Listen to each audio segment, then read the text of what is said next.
हमारे गुरु महादेव साहब, दीदी और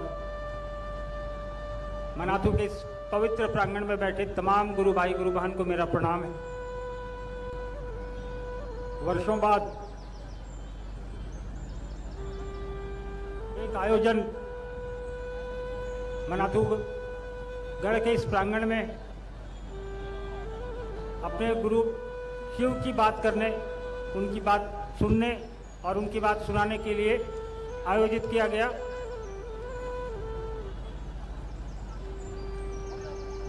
हमारी आपकी माँ दीदी नीलम आनंद की यह जन्मस्थली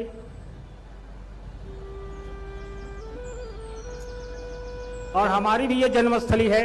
हम लोगों का भी जन्म इसी स्थल पे हुआ है, मनातू में ही। तो विशेष लगाव तो है मनातू से हम लोगों का।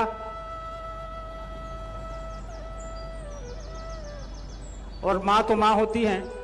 ये अलग बात है कि दीदी नीलम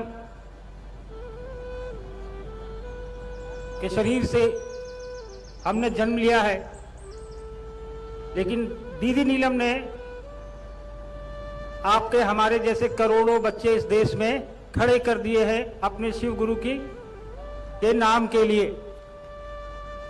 हमको आपको जो प्रेम, जो स्नेह, जो दिशा उन्होंने एक माँ की तरह दिया, आज उसका नतीजा पूरी दुनिया में दिखाई दे रहा है। हमने बचपन से देखा उनको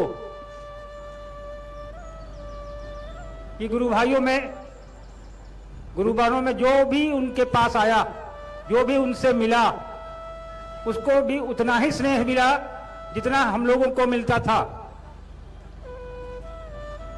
उन्होंने ये बगिया जो सींची है शिव शिष्यों की, साहब श्री हरिंद्रानंद जी के कदम से कदम मिलाकर, उन दिनों भी हम लोगों ने देखा है जब उंगली पे गिने चुने शिव शिष्य हुआ करते थे। साहब और दीदी घंटों लोगों को समझाते थे, अपना खिलाते थे, अपनी गाड़ी पे बुलाते थे, अपनी गाड़ी से उनको घर भी पहुंचाते थे, इस उम्मीद में कि यह व्यक्ति शिव को अपना गुरु बना लेगा। और ये एक दिन का काम नहीं था उनका, प्रतिदिन दीदी नीलम आनंद की जन्मभूमि पर आप बैठे हैं। उनकी पृष्ठभूमि, उनका पूर्व का किसी को बताने की जरूरत नहीं है कि वो किस घर से आती थी, किसी चीज की दिक्कत नहीं, किस घर में ब्याही गई थी, वहां भी किसी चीज की दिक्कत नहीं। साहब खुद एक अधिकारी, उसके बावजूद साहब और दीदी ने शिव की शिष्टता को हर एक दिल में उतारने के लिए हमारे आपके बीच मेहनत की। शिव का गुरु स्वरूप स्थापित हो जाए हमारे आपके दिलों में, हमारे आपके जेहन में, उसके लिए काम किया।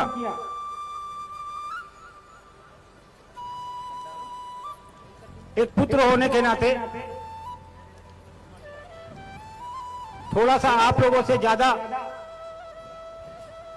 हिस्सा मुझे प्राप्त है, वो स्वाभाविक भी है, लेकिन वो सांसारिक होता है। हर मां के लिए उसका पुत्र, उसकी पुत्री जो है प्रिय होती है। लेकिन अध्यात्म में, शिव की शिष्यता में साहब और दीदी ने कोई भेद नहीं किया अपने घर के लोगों में और शिव के शिष्यों में। और एक मां की यही असलियत होती है कि उसके लिए बच्चे सभी समान होते हैं, जो उसके शरीर से निकले हैं वो भी, जिसको वो अपना बच्चा मानती है वो भी। एक छोटा सा किस्सा सुनाता हूं मैं आप लोगों को। मधेपुरा में साहब मजिस्ट्रेट हुआ करते थे। ये किस्सा मैंने एक दो जगह और सुनाया है। इस कहानी को सुनाने के पीछे मेरा मतलब है कि आप लोग को समझिएगा इसके मर्म को, कि मैं क्यों बता रहा हूं। एक मां का दर्द क्या होता है, या एक मां का एहसास क्या होता है बच्चों के लिए। यहां मोनू लवली भी बैठे हैं। तो शाम में एक शिक्षक आया करते थे पढ़ाने हम लोगों को, नाम नहीं बताऊंगा क्योंकि वो शिक्षक अभी शरीर में हैं। तो साहब प्रतिदिन की तरह अपने कार्यालय से आए और ड्राइंग रूम एक लंबा सा था, वहां पे साहब और दीदी शिव चर्चा में लोगों के साथ बैठ गए। वो शिक्षक जो थे उनका पढ़ाने का समय हुआ, वो आए और हम लोग तीनों को एक साथ ही पढ़ाते थे वो। तो उस दिन मेरा मन नहीं था, हमने कहा कि आज पढ़ने की इच्छा नहीं है, क्या करें कि शिक्षक महोदय यहां से चले जाएं बिना पढ़ाए। तो दिमाग में कुछ खुराफात मेरे आया कि कैसे शिक्षक महोदय को यहां से निकाला जाए, आज छुट्टी मिल जाए। तभी मुझे ध्यान आया कि साहब के पूजा रूम में एक सांप रखा हुआ है। लवली को याद होगा, वो अभी भी है सांप को, काला वाला। और वो सांप जो है वो बिल्कुल असली सांप की तरह दिखता था, वो आज भी है, रांची में रखा हुआ है पूजा घर में वो सांप। तो मैं गया चुपके से पूजा रूम में, वो सांप उठा ले आया और गेट के पीछे से उस कमरे में घुसा दिया। तो शिक्षक महोदय को पहले सांप दिखाई दे गया, इतना जोर से चिल्लाए कि सांप तो क्या डरेगा, वो लकड़ी का था, हम डर गए। हमने सांप जल्दी में उठाया, वापस पूजा रूम में रखा और वापस आके पूछा क्या हुआ सर? तो बोले भागो भागो वहां सांप है। लेकिन सर इतनी जोर से चिल्लाए थे कि बगल के कमरे में जहां साहब दीदी शिव चर्चा कर रहे थे गुरु भाई बहनों के साथ, सारे लोग दौड़ के चले आए कि कहां है सांप। तो सांप रहे तब तो मिले, सांप तो पूजा रूम में था। साहब समझ गए कि शैतानी इन्हीं की है, क्योंकि मैं ही सबसे किनारे बैठा था। तो साहब ने कुछ किया नहीं, एक थप्पड़ मुझे लगाया। उसके बाद कहा कि इसी का काम है।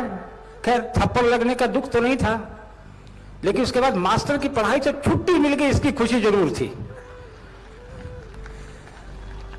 मास्टर साहब तो चले गए कि आज नहीं पढ़ाएंगे, डर गए थे। मां वहीं खड़ी रह गई, साहब भी अपना चर्चा में वापस चले गए। इसके बाद देखिए एक मां का दर्द, थप्पड़ उसके बेटे को लगा था, वो कह क्या रही हैं। और गुरु भाई जो खड़े थे उनसे कि बताइए लकड़ी के सांप से कोई डरता है? मेरे बच्चे को पिटवा दिया। उसको ये नहीं लग रहा है कि मास्टर डर गया, बच्चा मार खाया, गलती भी किया है, लेकिन उसको लग रहा है बच्चा मास्टर डरा क्यों, लकड़ी के सांप से क्यों कोई डरता है।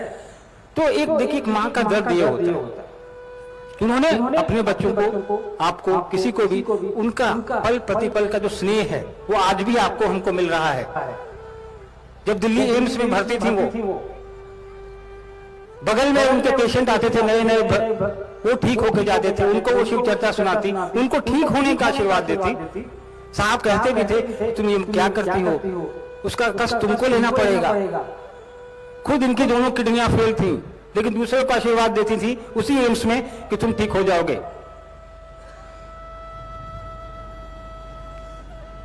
तो आप और हम उस मां की भूमि पर आए हैं, उस मां से आशीर्वाद लेके वापस जाएंगे कि जो उन्होंने रास्ता दिखाया है उस पर हम और आप चल सकें। उनके सभी अपने हैं, कोई पराया नहीं है। जो यहां आया है वो भी उनका है, जो सुन रहा है वो भी उनका है, जो मनातुल नहीं आ पाए हैं वो भी उनके हैं, और जो गुरु भाई गुरुबन नहीं है वो भी उनके अपने हैं। और साहब ने उस महादेव से जुड़ने को आपको हमको बोला जिसकी पूरी सृष्टि है, जिसने पूरी दुनिया बनाई है। तो महादेव के तो सभी अपने हैं, तो शिव के शिष्यों के भी सभी अपने ही होंगे। शिव का शिष्य कभी भेद नहीं कर सकता, कभी किसी को अपने से दूर या अलग करने की नहीं सोच सकता। वैसे भी शिष्य का मतलब ये होता है अनुशासन में रहने वाला। आप और हम महादेव के शिष्य हैं। अनुशासन में रहना हमको आपको सिखाया है साहब दीदी ने। इतनी बड़ी संख्या में आप और हम यहां मौजूद हैं। पलामू जिले के सक्रिय लोग, अन्य भी जिलों से कार्यकर्ता, स्वयंसेवक, गुरु भाई गुरु बहन यहां पिछले 4 दिनों से लगे हैं। हमारे मामा लोग ने लगातार कोशिश की है कि आप लोगों की मदद कर सके, बेहतर व्यवस्था दे सके, लेकिन छोटी जगह है, कुछ त्रुटियां रही होंगी। तो ये आपका भी घर है, इसे उन त्रुटियों को नजरअंदाज करिए। हम और आप शिव के शिष्य हैं, अपने साहब के बताए रास्ते पर चलने वाले लोग हैं। दीदी के घर आए हैं उतनी ही बेहतर तरीके से हम वापस भी होंगे जितना बेहतर तरीके से हम आए हैं। वापस जाने के लिए आपके पास सुविधाएं हैं, जैसे आप आए हैं वैसे ही जाएंगे, लेकिन हम आप लोगों से अनुरोध करेंगे कि जो लोग बाहर हैं वो धीरे धीरे निकलेंगे। अंदर बैठे लोग अपनी जगह बैठे रहेंगे। जब कार्यक्रम समाप्त होने के बाद भी भजन चलता रहेगा। धीरे धीरे लोग अपने आगे वाले को जाने देंगे। पहले मैं ज्यादा समय नहीं लूंगा, दूर है, आप लोग जहां से भी आए हैं वापस भी जाना होगा। अभी बरखा जी भी आई हैं। हमारी एक इच्छा है, हम अपने मामा लोगों से एक इच्छा जाहिर करते हैं। अगर आप लोग हमारी इच्छा का समर्थन करेंगे तो जवाब देंगे। हम चाहते हैं, या पूरा परिवार हमारा चाहता है कि मनातू में दीदी की स्मृति में एक भवन बने। मामा लोग से कहते हैं कि थोड़ा जमीन हम लोग को दे दें ताकि हम लोग दीदी की स्मृति में एक यहाँ भवन बना सके।